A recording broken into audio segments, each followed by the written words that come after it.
Thank you. Wow, what a great crowd. Thank you for coming. Isn't this Strand amazing? I love this place.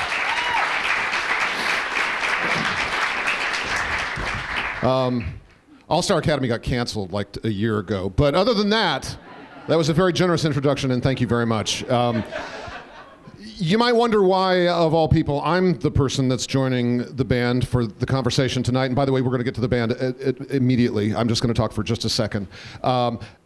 I have a really great job. I love my job. I love my coworkers. I love our fans. I love going to work every day, except that I have to get up at 5:45 in the freaking morning, which I hate. And it's a 12-hour day, so it's not. Television is kind of hard work, actually, and my feet hurt. But I have a great deal of fun. I love my work. But if there's one thing on the planet that I could be other than what I am, it is a rock star.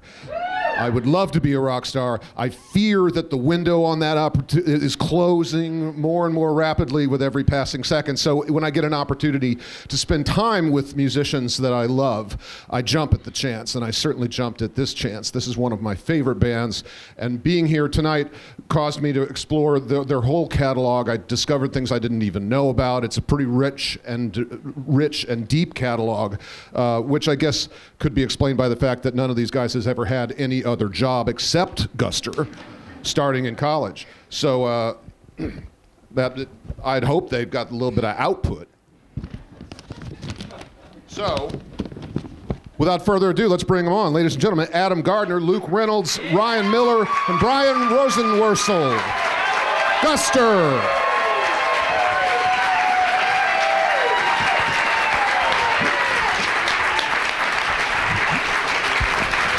I'm going to be in stereo tonight, or not. Oh, thank you. Thank you very much. So, ain't they handsome? How you guys doing? Hi, Ted. These work. Cheers. Cheers. Okay. Hello. Cheers. We didn't bring enough Coronas for everyone. That is terrible, terrible. I think there's one extra, actually. Don't give it away yet. Whoever drinks theirs first gets it.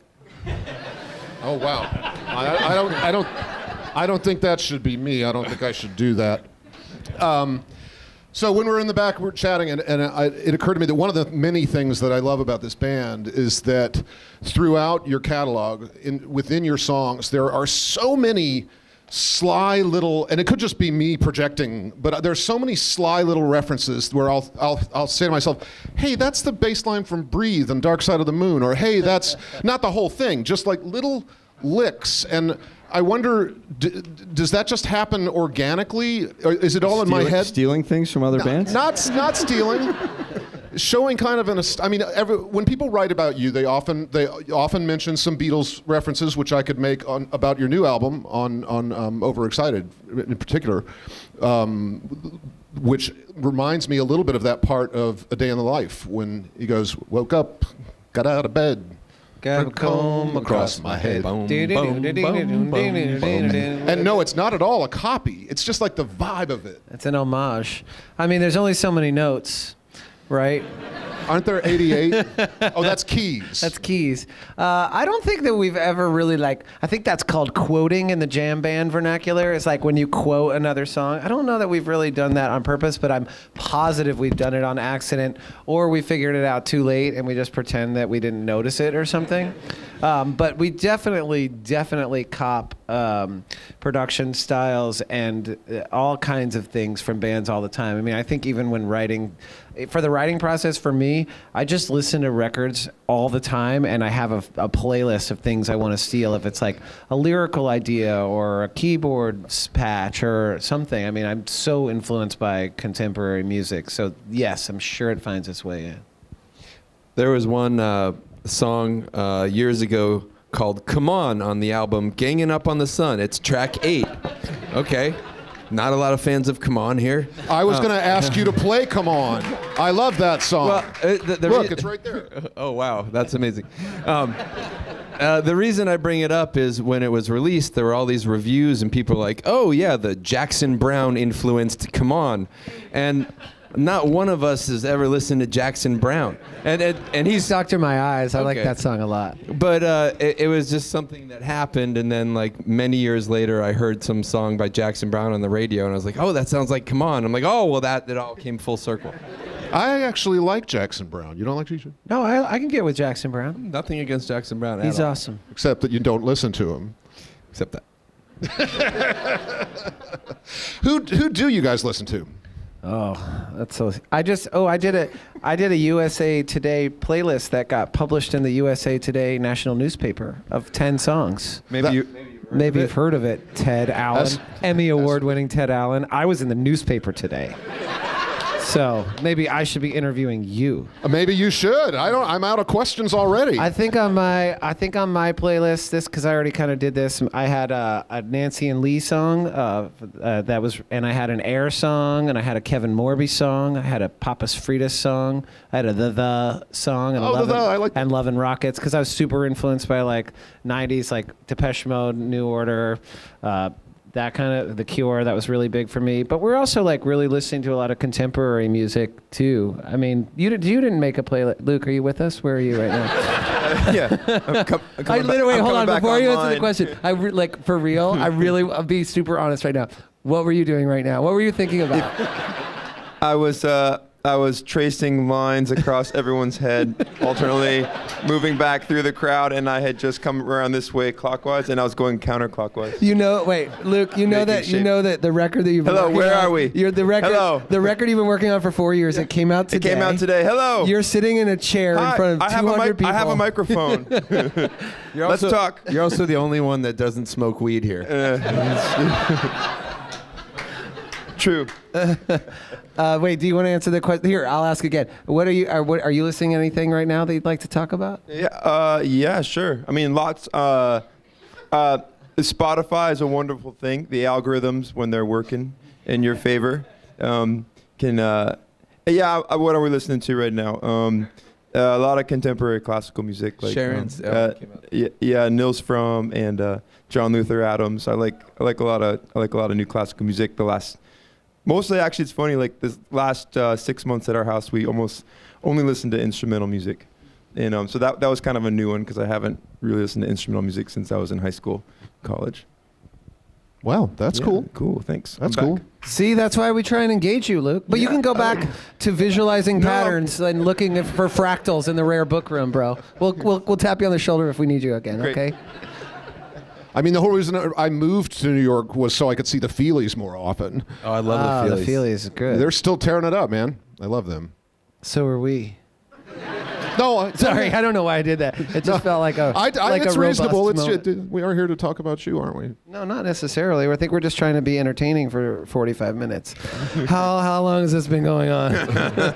How entertaining has it been? It's been a minute and a half. Okay. We It's did like an eternity. we did come to the conclusion that most of us, I think, don't want to put a lime in our Corona, which is controversial in some quarters. I would have preferred to have a lime in my Corona. Oh. If only there were a bodega somewhere close. If only. What are you listening to, Ted?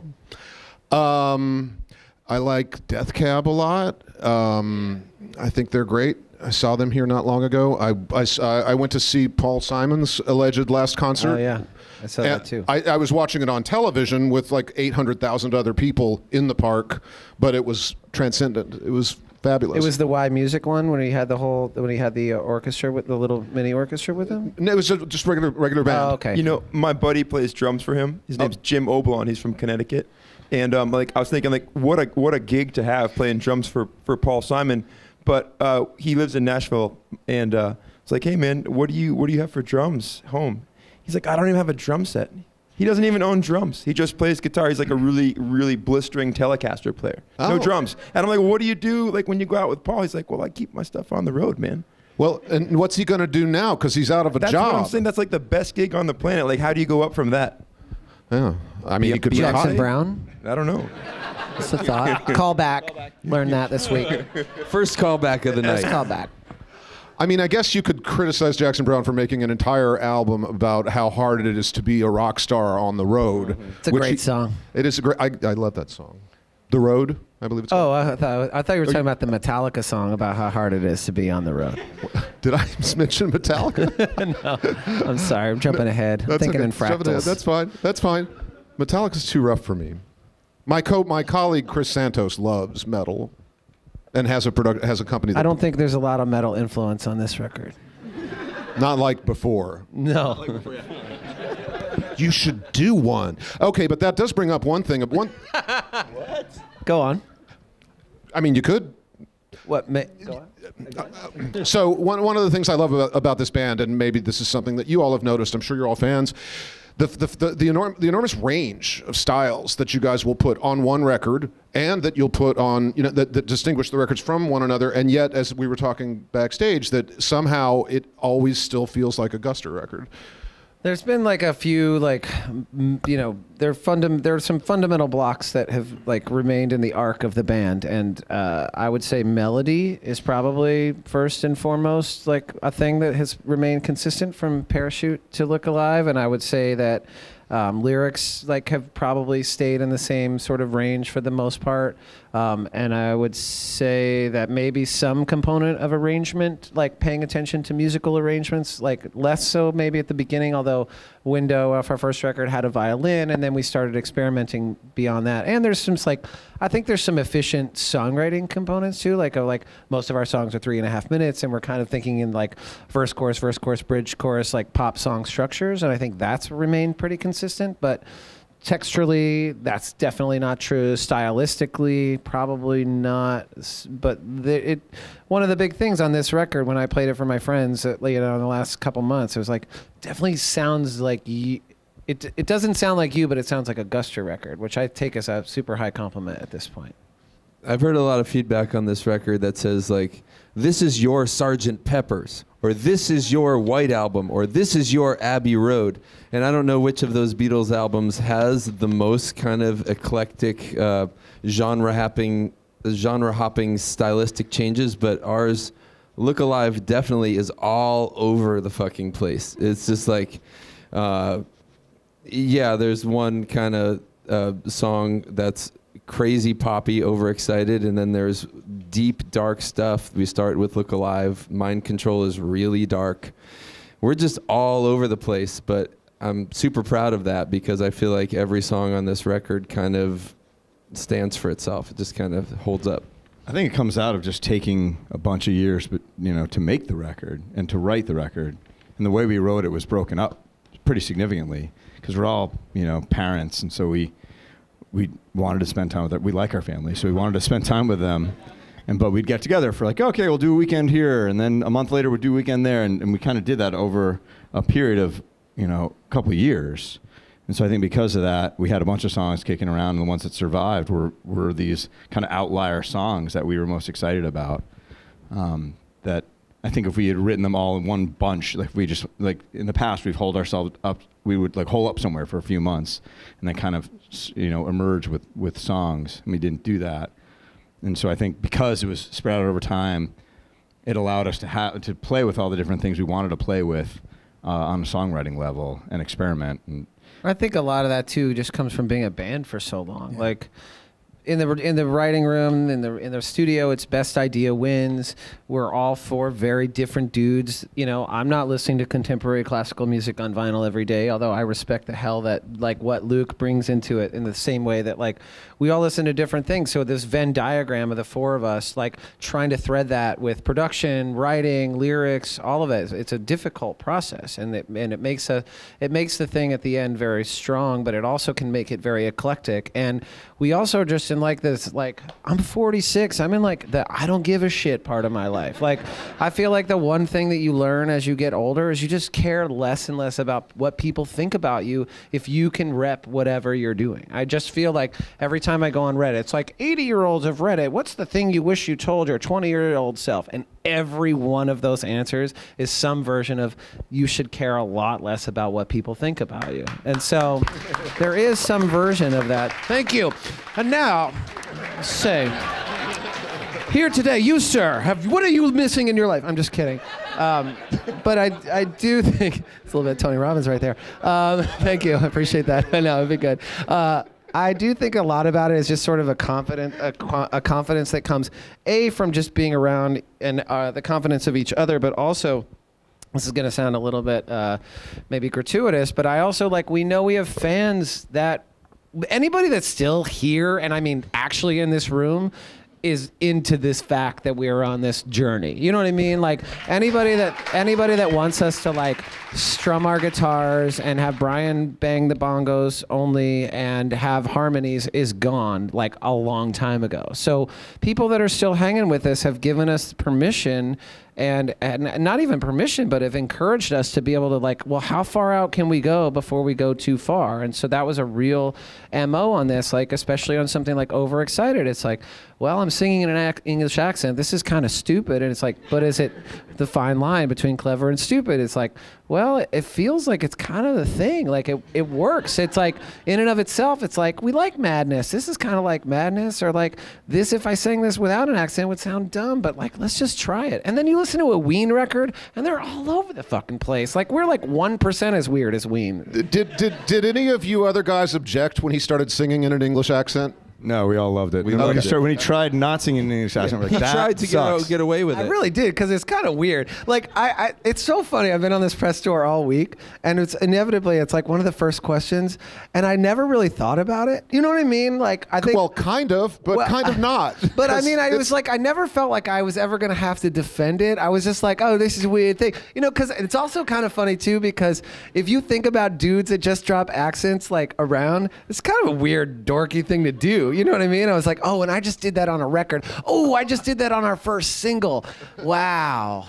Okay. And people are going to be I thought they were from America. Yeah.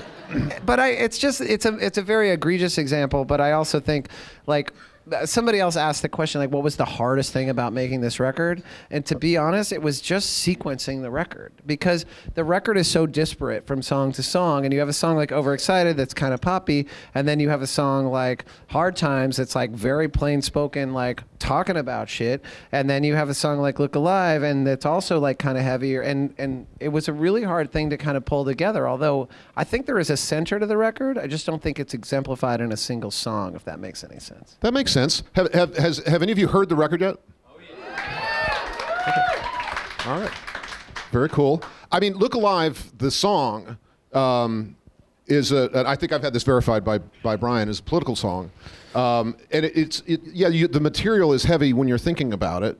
I listened to it a whole bunch of times, and the first time I listened to it, I was reading the lyric sheet because I wanted to know what you were saying. And Look Alive is kind of an affirmative message to people, and it's very hard to write about being upset with our political times without getting preachy and without being kind of strident, or I like Billy Bragg too, but he's, this is a pretty subtle, and it's a sweet tune, and it's slow. It's not it's a low tempo song. It's not your typical protest song. It's not, and it's weird. It's funny to frame this as a political record, and it probably is, because the lyrics were written over the last couple years, and our politics are pretty clear, but I'm also, and honestly, the first lyric on the record, the sun came up and the world began to shake, is literally the lyric I wrote when I went to bed when they were calling the election, and I woke up in the morning and my wife said Hillary lost, and I was I can't believe this is happening. That lyric all came out of me in a way on that day, and ultimately I'm a positive person, and I believe in the arc of history bending towards the just. I believe this in my heart, and the last couple years have been really hard for me to reconcile what I believe is a pulse and an energy in the universe and what is practically happening. So what I have chosen to believe, and I actually think is being meted out by the facts, is that this is just a longer lead.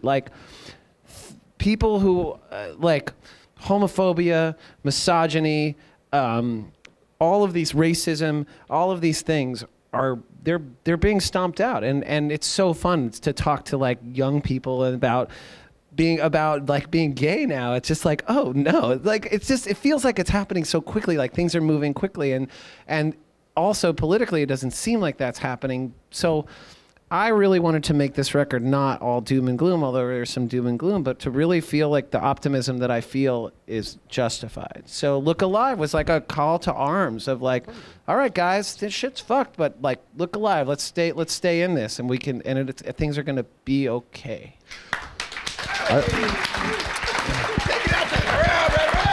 And what I'm telling you is tonight, if you look deep in your heart, I'm sorry. Dear God, I hope you're right. But also, as with all of your albums, there are a lot of harmonies. There's a lot of stuff that's pretty, and the lyrical content is poetic enough that you're not hitting people in the face with a bludgeon. Thanks, Brad. Well, thanks. So I mean, prettiness is something I really dig in your music. I love it. I love harmonies. We're not afraid to be pretty. You shouldn't be. Says the guy that hasn't changed his pants all week. I didn't say you smelled pretty. No, definitely don't. So I mentioned the Beatles. That comes up a lot when people are writing about you. I personally will often feel like I've just heard a little bit of a lick that's a reference to Dark Side of the Moon. You have a song, Amsterdam, for some reason makes me think of Echo and the Bunnymen. I don't know why. Love Echo. I love Echo and the Bunnymen. We got 80s things from the beginning, too. Like, we got New Order and Depeche Mode and Cure kind of references, even though sonically it wasn't there. But I really think it was because just melodically, that's just where I was coming from. It's just where it all started. You know, and it seems to be working for you guys all right. But we're in the rare book room, I think so, Ted. The rare. Are all these books rare? Should we maybe kind of grab a few on the way out? Yeah, everybody grab one. But here's one I wonder if you've heard, because I got to your early album Parachute and was over, and it may not be your favorite anymore. I got that sense from you, Brian. Whatever gave you that sense from Brian on that one? That album makes me think Indigo Girls. I swear to God. We got that. Did you get that? Yeah. Indigo Boys. Indigo Boys. We had that at the beginning. I hope that isn't a sore spot. But I love Indigo Girls. Oh, I'm not mad about anything. It's where you don't make songs like that anymore. You don't where you're harmonizing throughout the whole song, like verse and chorus. Yeah. The way Indigo Girls has always done. Yeah, we stopped strumming as much. I think there was texturally like a big thing for the different eras of the band where like Brian like at some point was just like, I just want to hit a backbeat. I like the Talking Heads. I like REM, and I want to play kick snare, and I just want to groove. And the word groove didn't really enter our lexicon until the end of Lost and Gone Forever, which is sad because it's hard to listen to music stoned if it doesn't groove. It's like right? The only thing. Those aren't good stoner records. And so I think after that we were like, well, let's make some cool stoner music. And then after that I was really like in our later, like maybe from Ganging Up on the Sun, I was like, the tyranny of the strum. I was over strumming guitars. I wanted to have more space in our music. I wanted there to be more textures. I wanted it to be further out. I just want to keep getting out. I wanted to go further out. And we keep doing that, I think. I'm really glad you mentioned Talking Heads, one of my very favorite bands my whole life. I saw David Byrne here a couple months ago.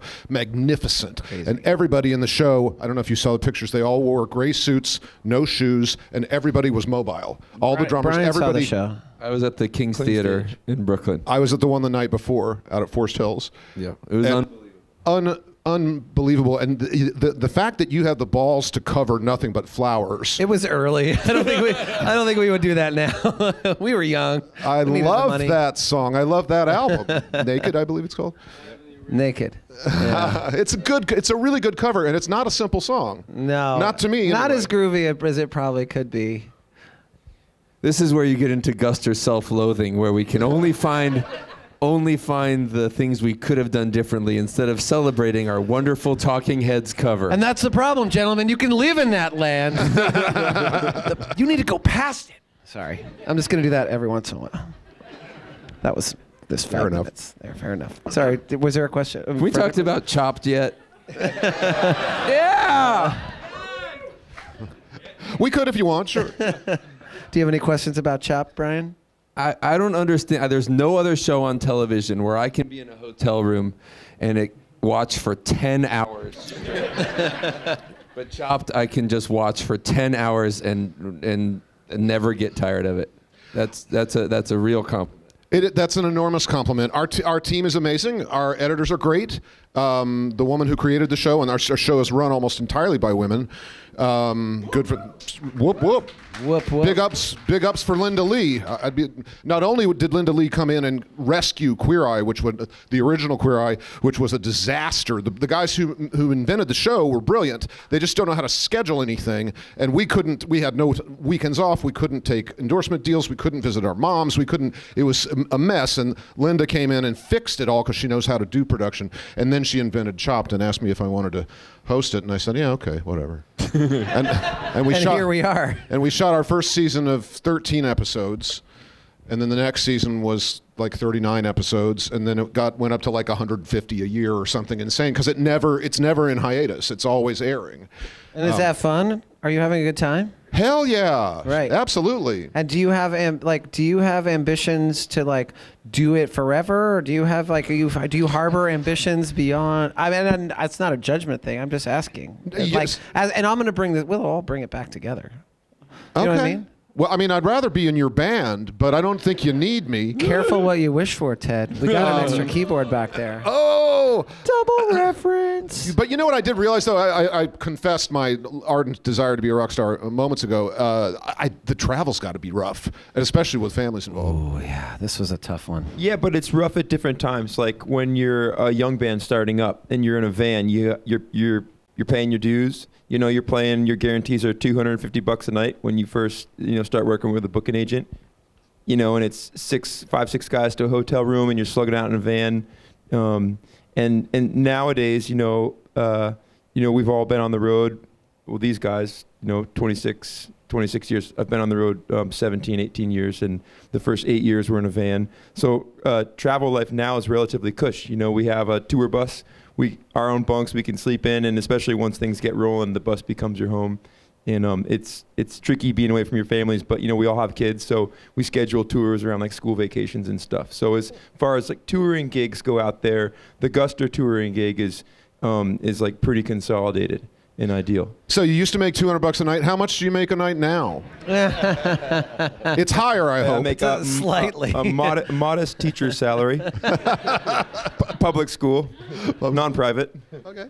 I mean, these days are tough. We all had the three of us had kids within 4 months of each other that we all have like basically 10.5 to 11-year-old daughters. So this is kind of a sweet spot, right? It's before they're in teenagers and they don't give a shit about you. Like they're like, oh, Daddy, don't go. Like there's some tears and stuff. Like this was a tough tour for us to go, but it also like when we're home. Which is kind of great. So it ends up like I dropped, the last 6 weeks, I dropped off my kids at school every day and I picked them up almost every day. So it does kind of end up balancing itself out. But also like, it's fun to. I love fucking touring. Touring. I fucking love it. We all love it because what the fuck? 27 years we've been doing this. Like, no way would we be doing it for 27 years if we didn't love it. I think the hard part is the transition. Like, and you and I we had similar experiences with our sons in particular, who are the similar age, where they're finally aware of like how long 5 weeks is. Before it was like, oh, 5 weeks, 5 days is all the same when they're really young, but when they're really old, it starts sinking in. And yeah, we both had tough. It was a tough. The transitions are the worst. Like coming back's tough too, because your wife's like, wait, like they finally got it all dialed in. You come in and fuck that all. Can up. I give you some like road truths right now? This is a nice sidebar. Okay, here are truths of the road. Truth of the road number 1: you always fight with your wife before you leave and right when you get back. Like it's just a guarantee. It's a postulate. That is absolutely true. And the other thing, and this is what our therapist did, which was amazing and probably saved our marriage, is for the first. I think I'm gonna go with 72 hours. The first 72 hours at your home, you can't say shit about the house. Nothing.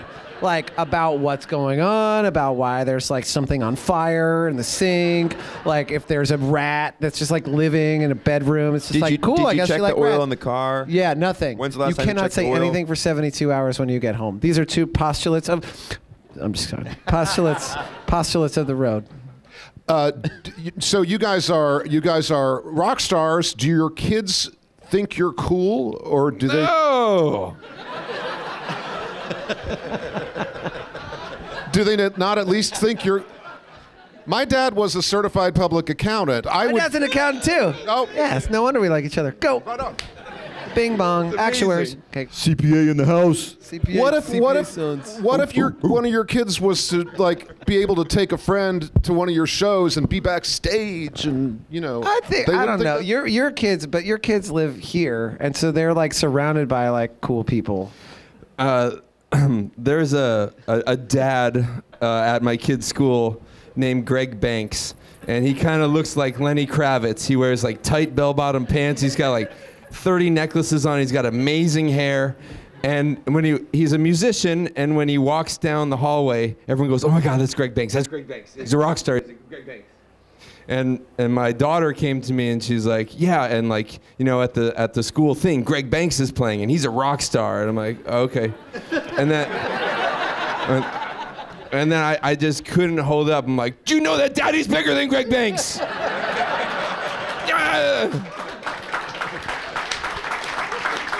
Sorry, Greg. You're here, Greg. Sorry, well, no disrespect. Maybe you need to wear weirder clothes, dude. I mean, he lives like 2 blocks away from me in Brooklyn.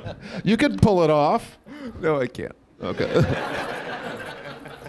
Maybe you should go shopping with him. Look at those pants. Right? I'm doing shoes. okay, right? This is some Queer Eye stuff. I'm in there. Crazy Let's stuff, go. man. I'm not afraid. I hand embroidered this. We can talk a lot about it. Did you really? fashion. Yeah. That's really cool. Got some stuff to talk about later. All right. What was the question? Was there a question? I think you were talking about our kids' relationship to our level of fame. So they've turned out healthy and normal. It seems good. Our kids are cool. They all get along. Like each other. That's nice. Like we get on a family bus maybe every summer or two and spend a week with all the kids, and they just think it's the coolest. They have so much fun with each other. It's really special for them. And you can write it off. And we can Which write your it up. father would be CPA. so proud There of. he is. My dad'd be proud of you right now. Right? I think, I don't know, and I think on just some existential level, it's cool to be able to like, as a parent, you're being like, follow your dreams or whatever, but it's like, it's cool to do that when you're a musician and you followed your dreams, and your dream came true in a weird way. Like, it's a cool job to be like, and I do a lot of other stuff. I score movies, and I like have a TV show, and it's just like, yeah, man, just try whatever you want, and just believe in yourself, and then it, like, shit happens. It's pretty fun. I feel very lucky. I think that's really good advice for parents to give their kids. My parents always told me that, to do whatever you want. Do it whatever you want. There was never any...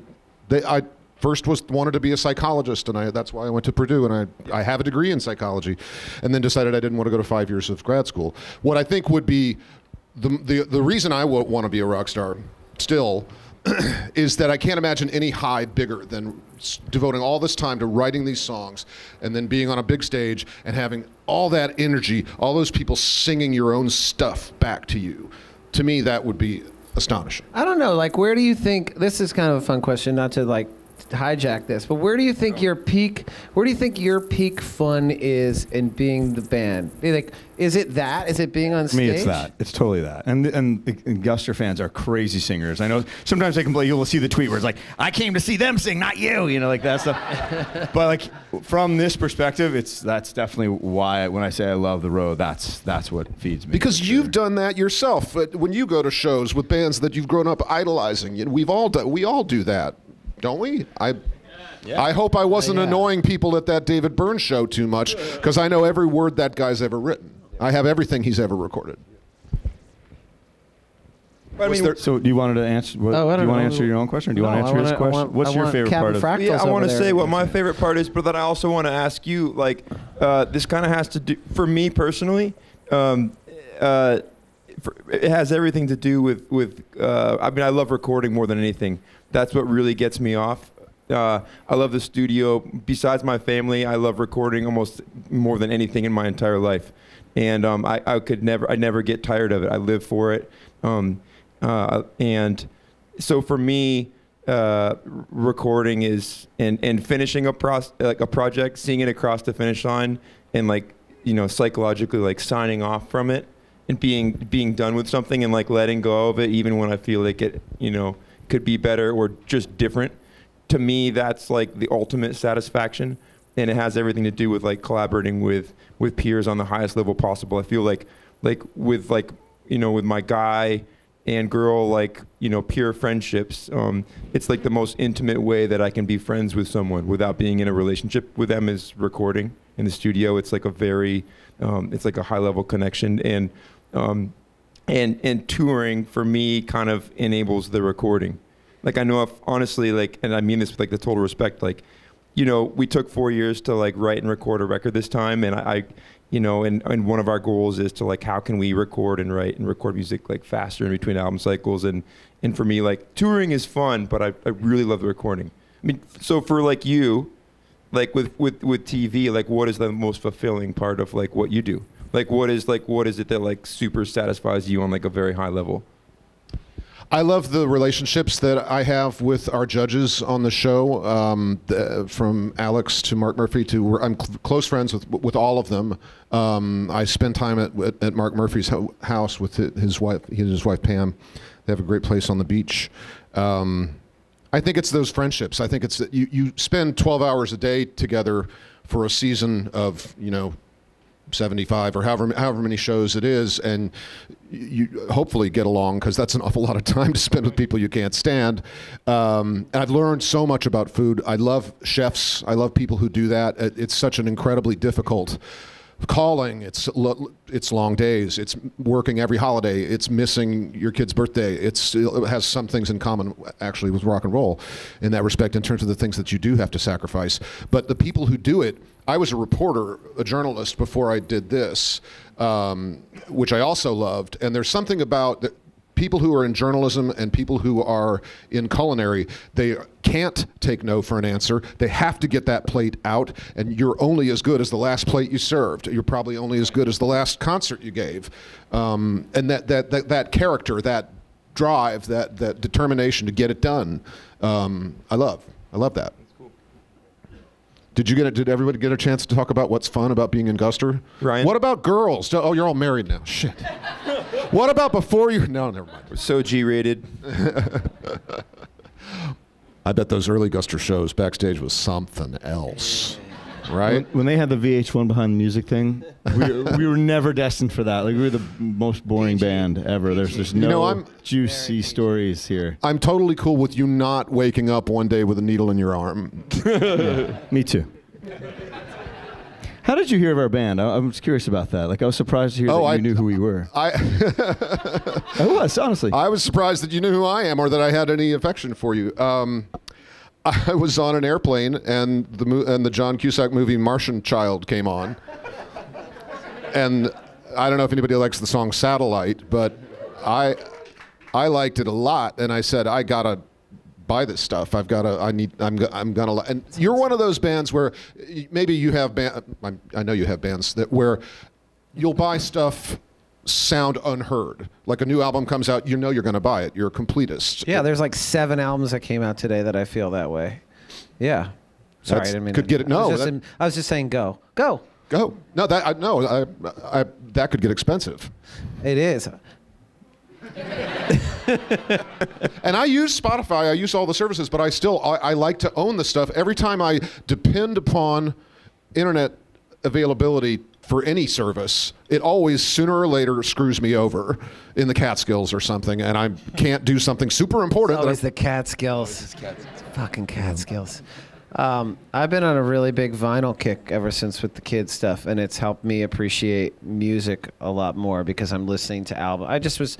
I was on the phone in the morning. My wife's like, "Get off the fucking screen," and I'm like, "I'm just trying to get a good soundtrack. Like, it's a little rainy, you know. Should we be Mazzy Star? Should we be Bahamas? Or should we go a little Getscaberto?" And so we just started buying all these albums, and it's changed the way I've listened to music in the last few years. But I do the same thing. Like, sometimes I'll just buy new records. Like the last Beck record. I liked a couple of the songs, but I found it on sale, and I was like, this record's great. And I don't think I would have figured that out if I hadn't bought the vinyl.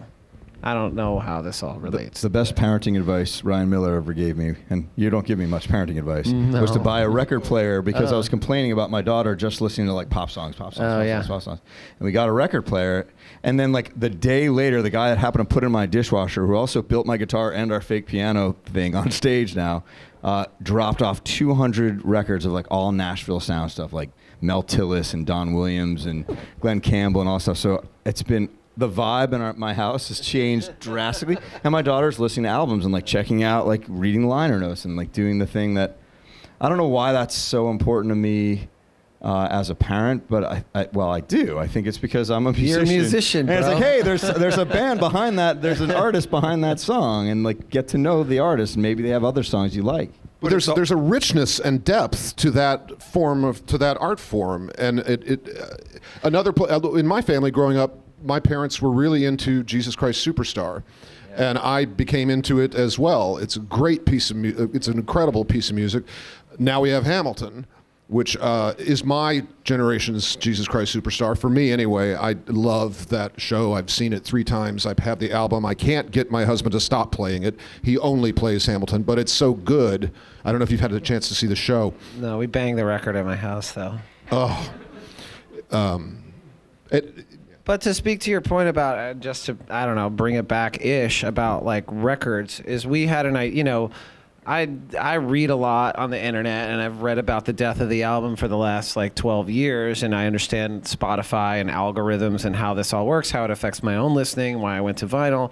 And so there was even a thought at the beginning of this of like, well, why don't we lean into the punch? Like, why are we making a record if no one listens to records? Let's just make 3 EPs, or let's just release a song a month or something. And it's so funny. It's like the one really anachronistic thing that I can't really get with. I can get with a lot of technology stuff, but I still feel like the album has vitality. Like, it's fun. Why hasn't the album died yet? And it's not really marketing cycles. Like, but for bands like us that like, you have a complete thought. It's not even a complete thought. It took us 4 years to make. You know what I mean? Like, and this is, so why are we still making records? But this, I think now, like talking about this week, it's like, right, but there's a center to this thing. There's a gestalt. There's a spirit that kind of comes through in the 9 songs. And so that's really cool to be able to still do that, even though I know that's not how people won't consume it. Like, we spent the whole time arguing about what the order the record is. No one's ever going to listen to it in that order. But some people do. I do. Yeah. Do you guys? Like, let's take a poll. Who's going to actually listen to the record? Well, they listen to it once. Yeah, you're just saying that because we're in front of you. It's all right. There's no judgments. I make cool playlists. Yeah, but I'm going to add to that, though, because the other, there's the value in addition to, the value of making an album still is that for some reason around 10 songs seems to be the magic number that is required for someone when they're writing to inevitably have like 1, 2, or 3 monster jams of what becomes their best work, of just what's required from doing the work to come up with 10 songs. Because, side note, for 10 songs, maybe you have to write 40 songs, or maybe you have to start 60 ideas. And for whatever reason, those 40, 50, 60 songs, whatever it is that is required to go through that process, boils down to 10. And then within that 10, there's 2 or 3 that become, at least for that moment in time, what you are, the best that you're able to do with the tools around you. What are your monster jams from this record, Luke? It's 8. The Hard Times, and there's a song called Not for Nothing, which is like 7 minutes long, and and both those, not fluff them up or anything, but I think like the Ryan's lyrics on Not for Nothing and Hard Times are just like, that's my favorite shit that he's ever written. I'm like super proud of him on that. Thanks, Luke. Good stuff. We're getting the red light. I don't know if you've ever done stand-up. I haven't. But they give a red light when it's time to wrap it up and go into the Q&A portion. Is that correct? You're cool. We're all cool. He's got a mic. Oh, okay. So are you run it. Run it, bro. Anybody out there have questions for this band? Oh, wow. Maybe we can get some selections, like pointing. You got it, Nick, because we know these people. There's a lot of Just people. don't pick anybody in the first 10 rows because they're all our friends and they already know everything. Okay, anybody who's not personal friends with Guster have a question. All right, if you can be any color in a Crayola box, what color crayon are you? Burnt sienna. I was going to say burnt sienna. I was going to say burnt sienna. I was going to say burnt sienna. We're all going to be burnt sienna. Burnt sienna. Burnt sienna. Next. Sorry. I once had a reporter ask me, and this was in Los Angeles, so if you were a tree, what kind of tree would you be? And I said, I would be a locust tree because they have 8-inch long thorns on them that I could stab you with. I didn't really say all of that. We love your question, though. We love your question. That's not, it was just a weird transition. I'm not, I don't, yeah, I we don't, burnt sienna has no thorns. I didn't mean to insult you. And then also the answer I gave was not nearly as good as the one I just said I gave. First of all, I hope you know this is technically your first TED Talk. And secondly, if the four of you competed on Chopped, who'd win? I was hoping someone would ask that question. That's a really good question. I should have thought of that one. Could I use my Instant Pot or not? It's up to 10. No, you can. Well, what would what would the we don't ingredients have? We don't have an Instant Pot at Shop. Maybe we need. Do we need to get one? Yes. You guys like that? Oh, I'll fight all of you guys on this. The question wasn't about Instant Pots. So Brian, I just want to answer this question with a fantasy, which is that the Food Network, just for 1 hour, opens its doors to Guster. And Ted is there, and all the women who produce Chopped are there. good-looking women too. Yep. And the 3 judges are there, and we all have to present them a plate of the 4 ingredients, and they're awesome, ridiculous ingredients like what you do. My life would be complete if we could just do that and have them choose which Guster is the best cook. We all cook in this band. You know what we should do? We should do a 5-part champions tournament with 4 bands. Oh, yes. the bands. Keep going. You know what happens now, though? You pitch this, they're like, great idea. Arcade Fire, Foo Fighters. And it's like, but this was our idea. The Rare Book Room. We came up with it, the Rare Book Room. So who are the other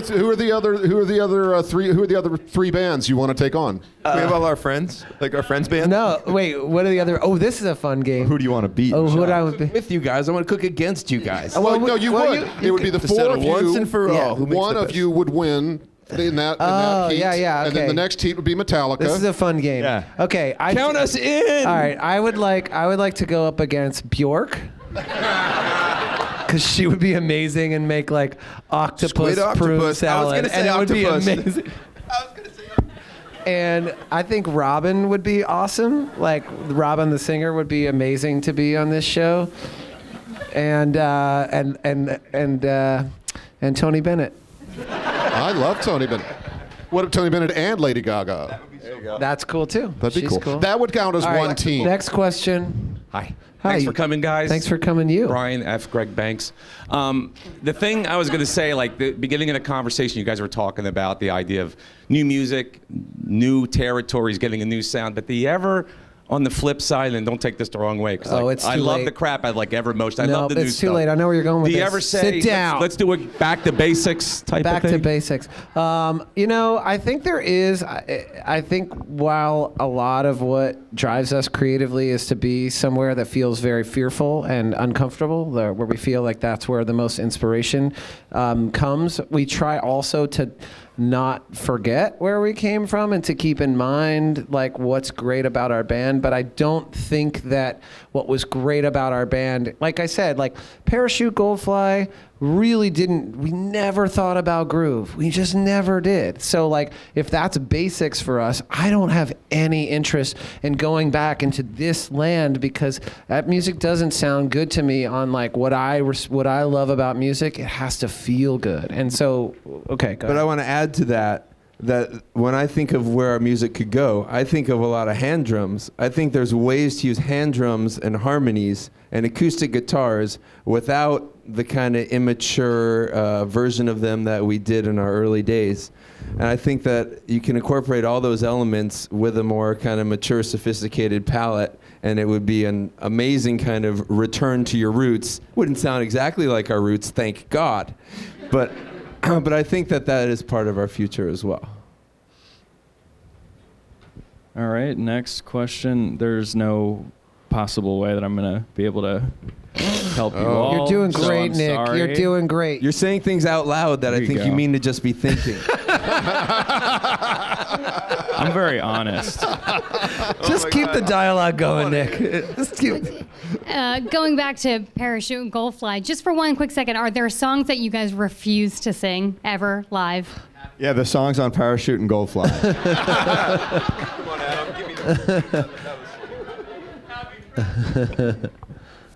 Hi. So at what point when you're coming down, like you said, from the 40 songs to the 10 to the 3, do you think to yourselves, I'm going to have to play the song between now and the end of time? Well, I mean, I think that, go ahead. Honestly, we don't think about playing live like when we're recording. We're not thinking about anyone else except trying to please ourselves. Like if you were not filtering ourselves, like I feel like we would create huge personal roadblocks if we started to anticipate how stuff was received or how it might translate live. Record like a record and live, thank God, are two very different worlds.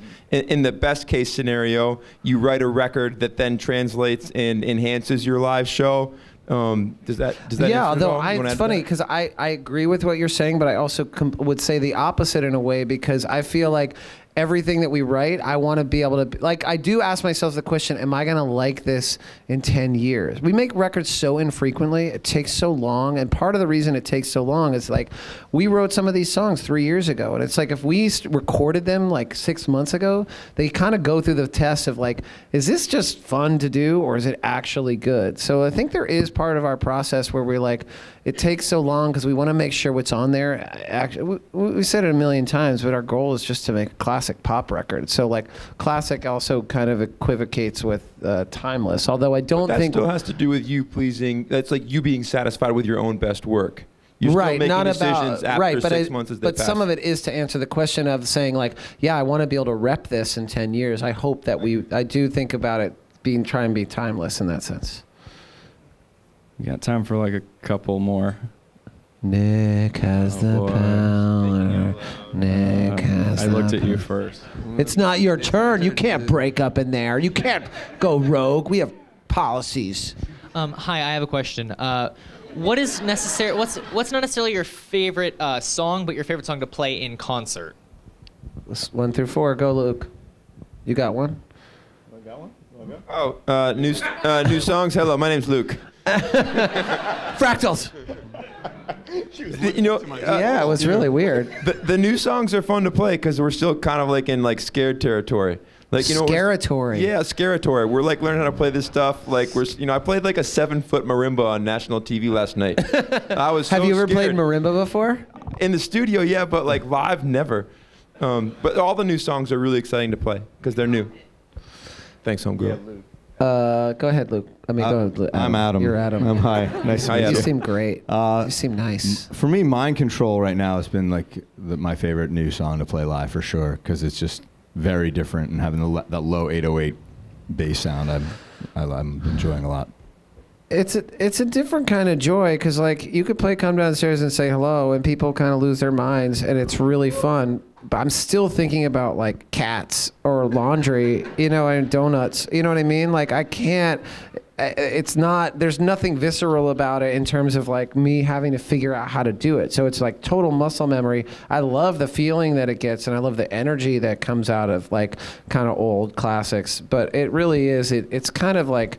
There's just a lot of emphasis I think you're sensing like about newness and fear, and I think so that's just to speak to Luke's point. It's like anything that kind of puts us off our toes and requires us to like really, there's basically a thing of like being super scared, and that sucks, and then you start to get comfortable, and that's the sweet zone, and then you get really comfortable, and then that sucks again. So there's like one little moment like maybe 2 weeks from now where we'll be like, we won't suck at our songs, it'll still be really fun, and then like a week later we'll be totally over it. So come see us in Minneapolis. You asked the question. I think, yeah, we all love playing the new stuff because it's fresh, but I think that there are songs you've been playing for a decade or longer that can still, while you're playing them, you're really feeling it. And there are other ones that you're going through the motions a little bit, but there are ones where it's just like, oh my God, I had the most amazing Ruby Falls tonight. Or I played I Spy tonight and I really fucking felt it. So there are a bunch of those, and those are the ones that tend to make their way into the set list, whether they're welcome or not. And they rotate around, right? Like sometimes they're like, oh man, the song just isn't happening anymore. It goes away. And then all of a sudden, two tours later, it's like happening for no reason at all. We're not sure why. We don't always agree about this stuff. But Brian writes the set list, so. I write the set list. What am I going to do? This is the second to last question. I've already selected you. So. Way to go, Nick. Yeah. You're doing great. Hi. Hi. I was wondering, with the evolution of your sound from the times you choose not to talk about to now, We like to call that our dark period. the before times, it's okay. We all have them.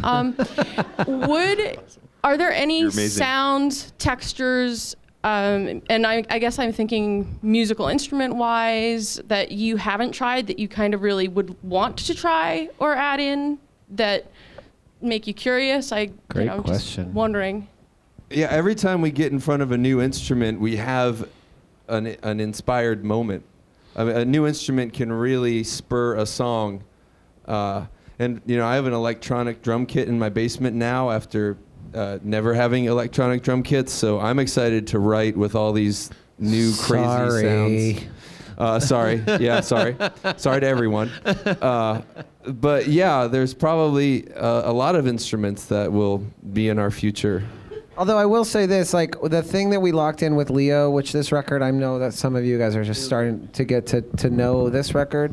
What he brought to our record making process and our songwriting process was so singular and specific and inspiring to us personally. And it was just it's how granular and molecular it is and how detailed it is, but also very musical. Feels really exciting to me to kind of explore further. Like I think we use this program Ableton that he brought into our lives, and we were like, wow, this is a really cool way to be musical in a new way. So I think there's some technology that's in there. I mean, obviously, like the thing with Hard Times is really funny because it's like vocoder, Lin drum machine, and then we have this acoustic version that's like pretty cool, and it's like there's songs underneath all of this stuff. So we're dressing them up in different clothes because it's fun for us and we think that's what serves the song. But ultimately you could record an acoustic version of this record that I think would be maybe more to what you're talking about in terms of our roots. Like we're still in our roots. We're writing songs, man. We're writing melodies, we're writing lyrics, where there's a song in every single one of these things. This is not as experimental of an album in a lot of ways. It's just textures. And like the songwriting, I think, is really consistent over the course of our band and is really strong at this point in our band too. So I'm not mad about any of this stuff. I love hearing the reactions because it's like, I'm not gonna make everybody happy. We made ourselves happy, but there's a lot. Yeah, I think it's really, right now it feels like this is just what this band does, and like people are gonna hate it, and some people are gonna hate it and then like it, and some people, but it's just like, oh, this is just what we get to do this now. It's a pretty cool thing that we get to do. Don't you think that any album that ends up meaning something to you for a long time in your life takes multiple listens before you get it? Because your album did that. Your new album did that for me. It took probably the You didn't like it. I didn't feel like I got it until like the third time, the fourth time. Oh, that's interesting. But that's my whole life. It's always been that. I don't know if anybody else feels that way.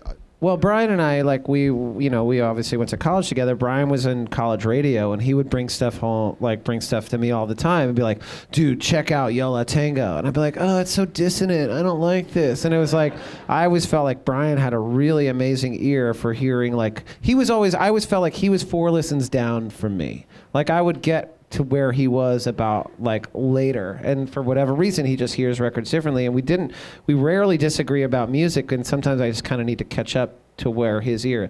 I don't know if that's true as much anymore, but definitely was in college. He's still It's not true anymore. There's one more question. Yeah, final question of the evening. Oh yeah. Oh, I'm so sorry I cursed so much. You're so little. I'm sorry for the cursing. What's your name? If you weren't a singer, what would you be? If I wasn't a singer. Or a musician, all of you. That's a great question. I'm gonna pass this one to Ryan because I'm the worst singer. No, go ahead. Okay. If I wasn't a drummer, okay. You know what? I'm 45 and I have no idea. When I was 18, your age. Okay. That's a good look. That's a really good look. That was great. No one saw it. I worked at a bagel store, and that's the only other thing on my resume besides drummer. If you weren't a singer. If I weren't a singer, well, I don't know. I've embarked on a lot of weird careers in the last few years. I started scoring movies. I host a PBS show in Vermont, and I started an animated series. And so now, at this point in my life, I'm so excited to do a million other things that are really fun.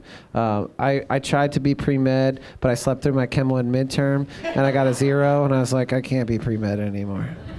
Don't stay up all night studying. Study, don't procrastinate. Or do whatever you want. You seem great.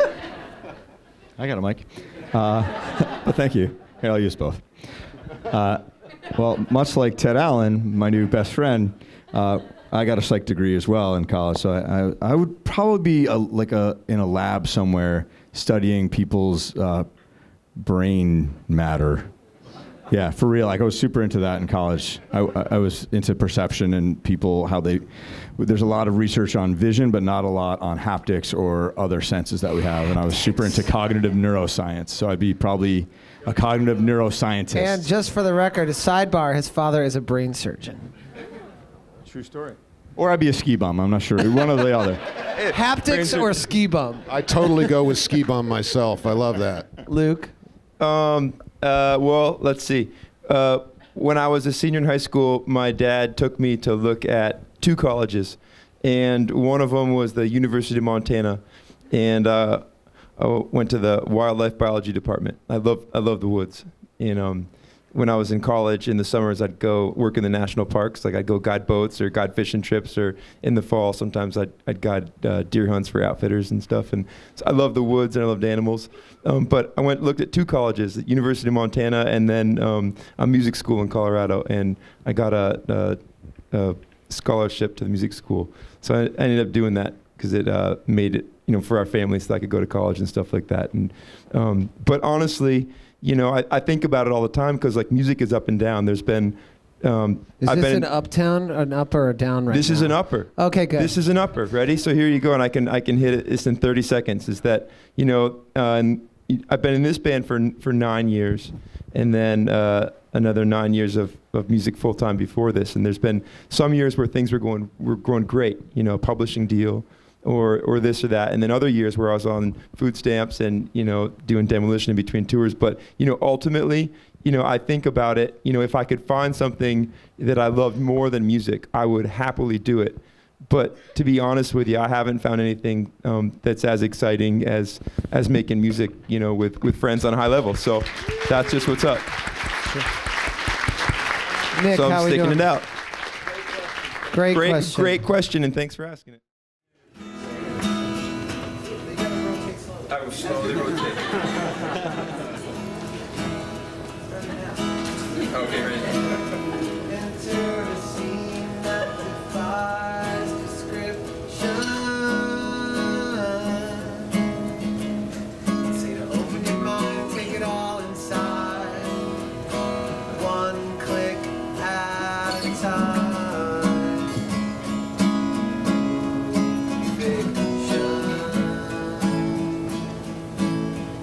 Send our sisters to the sacrifice.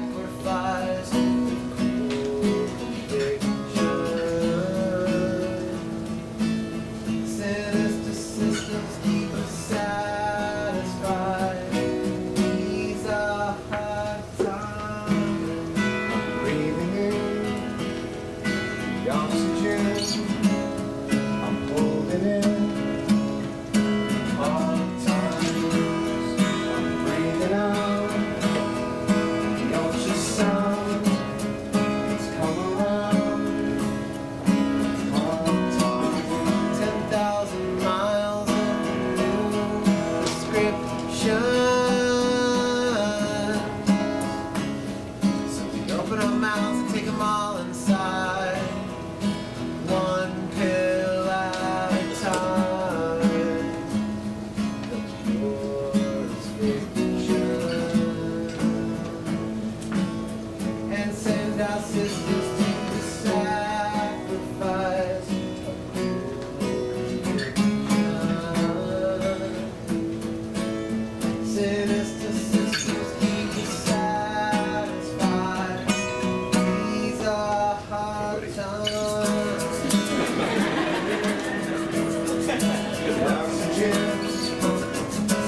ultrasound. Things come around in hard times.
Yeah, just come in second Hey verse. Joel, can you bring the bass in?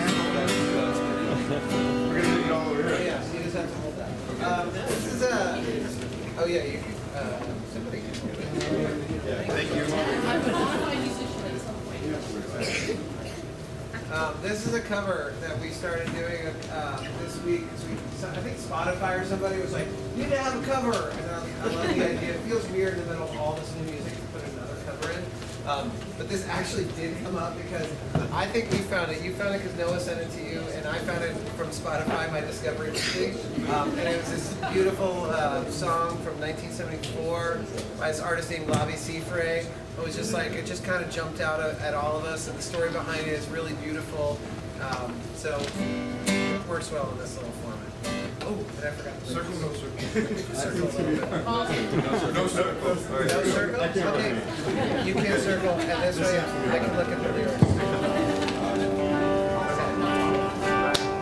I got it.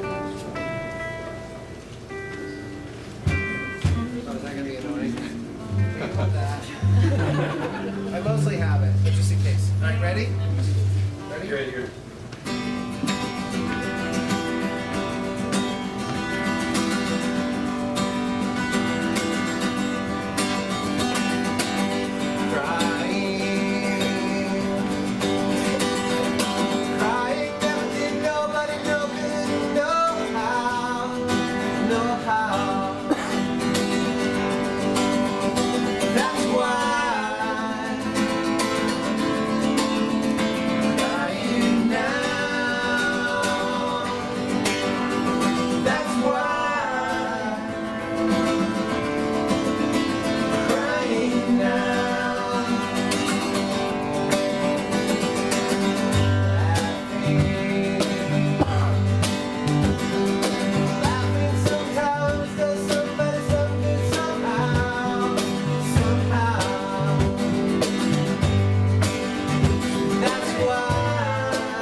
also, what a Hail Mary to ask Ted Allen to do this.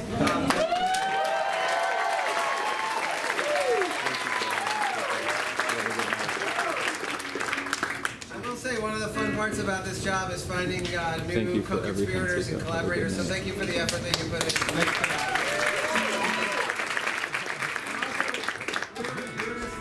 We were goofing backstage and we were like, "Hey, you wanna play with us?" He's like, "Yeah, I had a role in Juno." We're like, "All right."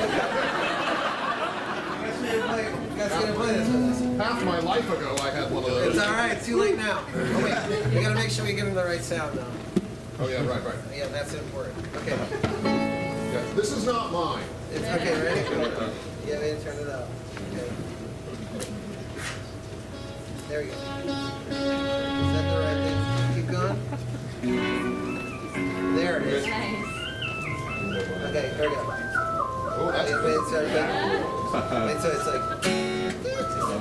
There we go. There it is. There it is. Oh, I know. I didn't want to give away the tune. You guys always get a fake out. You have to turn it up over there. That's Hey, the man. relax over here. It'll be alright. We'll just play quiet.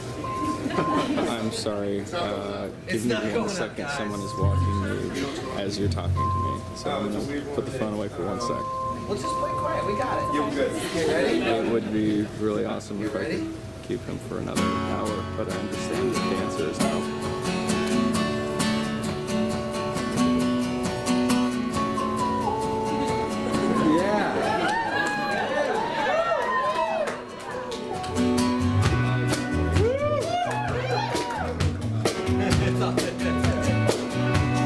Shining like a world of art, hanging on a wall of stars. Are you what I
think you are?